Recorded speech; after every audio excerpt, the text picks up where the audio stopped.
Ibihe byiza mwe mwese mukurikiye Umusanzu Media, nje kubagezaho amakuru yiriwe avugwa kuri uyu munsi wa kane tariki ya 22 Mutarama umwaka 2026. Nje ndi Daniel niyo nkuru.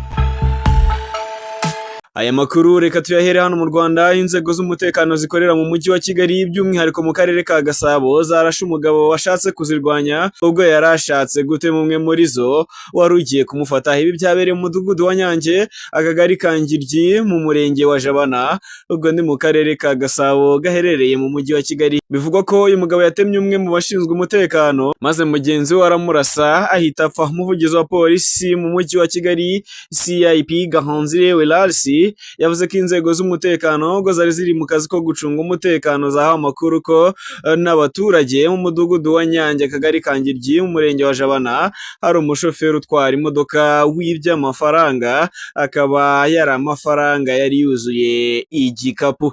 Iperereza rikaba rigikomeje kugira ngo abakekwa bose bafatwe ndetse hagaruzwe n'amafaranga yose uko yibwe angana. Ubuyobozi bw'akarere ka Rubavu bwatangaje ko inzu 15 zari zigizwe n'imiryango 60 y'ubucuruzi zegereye isoko rya Gisenyi rishya rerutse gutahwa zafunzwe, zikaba zitazongera gukorerwamo zitaruzuzwa ibisabwa. Akarere ka Rubavu kavuga ko abikorera bagomba kubaka inzu zigeretse zijyanye n'igishushanyo mbonera umujyi wa Rubavu washyizeho. Izi nzu zifunzwe nyuma y'uko muri uyu mujyi hujujwe isoko rya kijyambere ryuzuye ritwaye miliyari 7.8 z'amafaranga y'u Rwanda. Ni isoko ubuyobozi buvuga ko hubatswe icyiciro cya mbere, mu cyiciro cya kabiri bakazubaka inzu igeretse inshuro 10.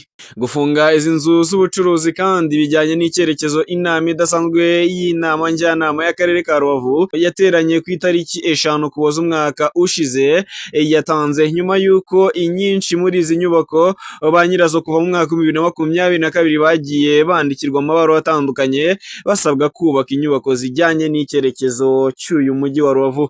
Mu gushyira iki cyemezo mu bikorwa, abikorera ndetse n'abafite inzu z'ubucuruzi muri 2021 bashyizeho komite yo kuvugurura umujyi, ari nayo yabaruye izigomba guheraho ku ikubitiro, izamara kuzura agakomerezaho icyiciro cya kabiri.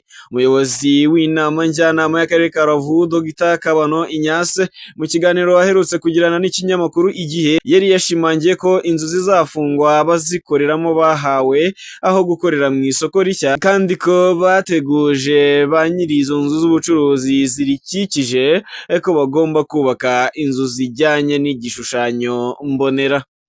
Mu karere ka Ngoma kuri uyu wa kane habereye umuhango wo kwakira indahiro z'abanyamahanga bemerewe ubwenegihugu bw'u Rwanda. Ubuyobozi bubasaba kurangwa n'indangagaciro zirimo no gukunda igihugu. Mu bahawe ubwenegihugu harimo Kagemuro Hadija ndetse na Muvebwa Kahuburizo Janet. Basabye ubwenegihugu bw'u Rwanda babwemererwa hakurikijwe amategeko abigenga, akaba aribo bahawe ubwenegihugu bw'u Rwanda kuri iki gicamunsi cyo kuri uyu wa kane.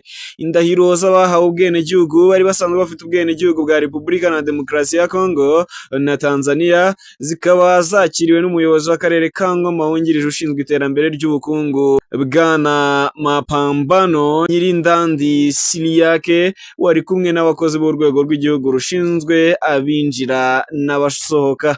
Vice Mayor Mapambano Siliake yanabasabye kurangwa n'indangagaciro zo gukunda igihugu, kubahiriza amategeko no gufatanya n'abandi banyarwanda mu iterambere ry'igihugu. Naho mu karere ka Ruhango mu ntara y'Amajyepfo mu murenge wa Byimana, akagari ka Mpanda, ku itariki ya 22 Mutarama uyu mwaka, inzego z'umutekano ku bufatanye n'abaturage bafashe abashakanye, no kuvuga umugabo n'umugore, bakekwaho gutanga ruswa bagamije kwirinda ingamba z'amategeko nyuma yo gufatanwa inzoga zitemewe zizwi nk'igikwangari. Amakuru atangwa n'inzego z'umutekano avuga ko aba bashakanye, umugabo w'imyaka 56 n'umugore w'imyaka 65 bakekwaho kuba benga bakanacuruza igikwangari kirenga litiro 780 nyuma yo gufatanwa ibyo byemewe n'amategeko ngo bagerageje guha inzego z'umutekano amafaranga angana n'ibihumbi 50 kugira ngo barekurwe. Abafashwe bakaba bafungiye kuri sitasiyo ya polisi ya Byimana aho ubugenzacyaha bwatangiye iperereza kugira ngo hakurikizwe amategeko. By'umwihariko inzego z'umutekano zashimiye abaturage bagomeje gutanga amakuru ku gihe bigafasha mu gukumira ibyaha no kubungabunga umutekano w'abaturage. Zanihanangirije kandi abakomeje kwishora mu bikorwa bihungabanya ituze ry'abaturage zibamenyesha ko amategeko azubahirizwa ku muntu uwo ari we wese ubyijandikamo.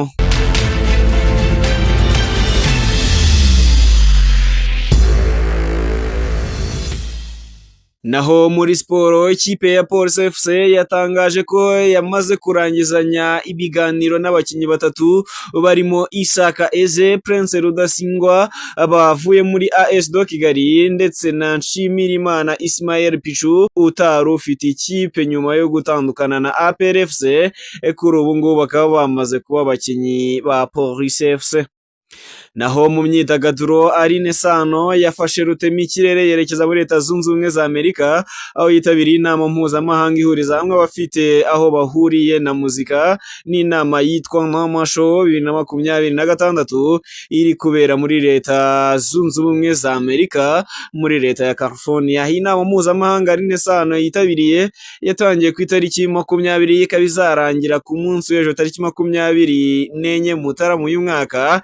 Icyakora ibikorwa by'imurikabikorwa byo bikaba biteganyijwe kuba kuri uyu munsi tariki 22 bikazakomeza bikazageza ku itariki ya 24. Iyi akaba ari inshuro y'125 inama iri kubaho, ikaba iri no kwizihiza imyaka 50 ishize itangiye kubera mu mujyi wa Amahemia. Kuri ubu ikazabera ahitwa Amahemia Convention Center.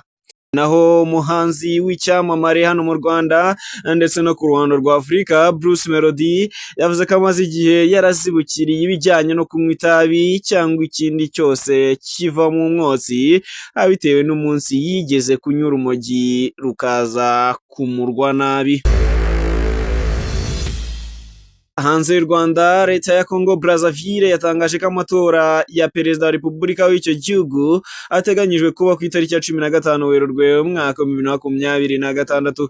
Ibi byatangajwe n'umuvugizi wa guverinoma ya Leta ya Congo Brazzaville Thierry Mongala aho yavuze ko leta y'icyo gihugu iteganya kujya mu matora ya perezida kuri iyo tariki ya 15 Werurwe uyu mwaka. Ibi bijyanye n'itegeko nshinga ry'icyo gihugu aho riteganya ko amatora ya perezida wacyo ategurwa nibura mu minsi 30 ariko itarenze 40 mbere y'uko manda iriho irangira.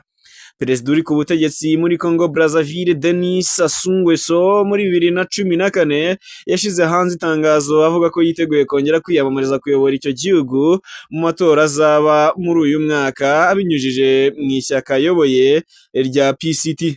Kugeza ubu bamwe mu baturage ndetse n'abanyepolitiki batavuga rumwe na leta ya Denis Sassou Nguesso bakomeje kumushinja kwima imirimo abo badafitanye isano, bavuga ko agira itonesha rikabije, ibintu bikomeje kuzamura umwuka mubi muri icyo gihugu mbere y'uko igihe cyo kwiyamamaza nyirizina kigera. Reka amakuru yavugwaga kuri uyu munsi nyasoreza ahangaha, njye ndi Daniel Niyonkuru, umwakoze kubana nanjye muri aya makuru, reka mbifurize kuza kugira ibihe byiza.